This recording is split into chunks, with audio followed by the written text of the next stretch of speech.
In the bustling heart of Shanghai, where the skyline seemed to kiss the very clouds, there was a young financial analyst named Wang Lei. Wang was passionate about understanding the complexities of the global economy, but he was particularly fascinated by the Chinese yuan. As the world's second-largest economy, China's currency has always played a pivotal role in global trade, yet many found its intricacies baffling. Wang, with his keen intellect and insatiable curiosity, was determined to unravel these complexities. The significance of the yuan, officially known as the renminbi, RMB, had been growing at a rapid pace. In recent years, it had transformed from a rigidly controlled currency tightly tethered to the US dollar, to a more flexible one, reflecting China's economic reforms.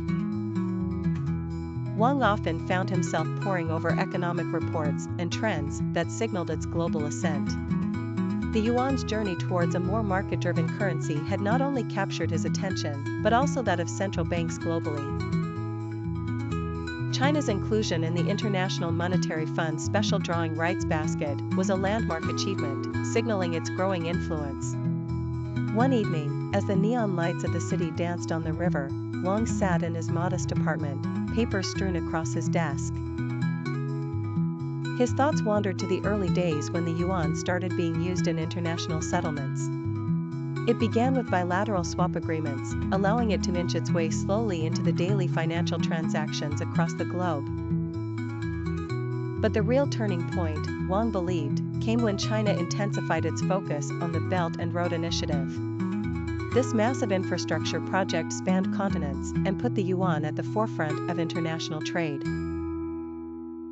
Wang remembered a conversation with his professor who had said, "A currency's strength lies not just in its value, but in the trust that the world places in it."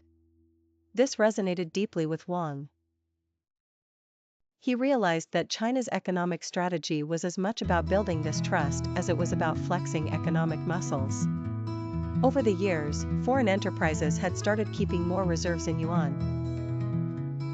The currency saw increased use in green finance and investments in renewable energy projects, showcasing China's pivot towards sustainable development. With each report he studied, Wang saw the yuan steadily carving out its place on the global stage. Yet, he knew this path was fraught with challenges. The balancing act between maintaining a stable currency while allowing market forces to have more control was tricky, often drawing skepticism. Determined to deepen his understanding, Wang decided to travel to Beijing, to the very institutions shaping monetary policy. The Bank of China and the People's Bank of China were on his itinerary.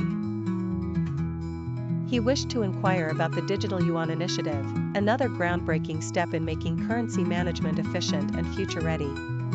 In the shadowy corridors of Beijing's financial district, Wang discovered that the story of the yuan was more intricate than he had initially imagined.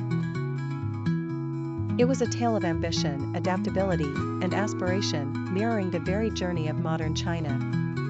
This endeavor wasn't just about following personal interest, it was about contributing to a larger narrative. The yuan was increasingly seen as a unifying thread in the fabric of global finance. Wang's journey was just beginning, and with every new insight, he was more convinced that the yuan's future was as luminous and promising as the city lights of Shanghai themselves.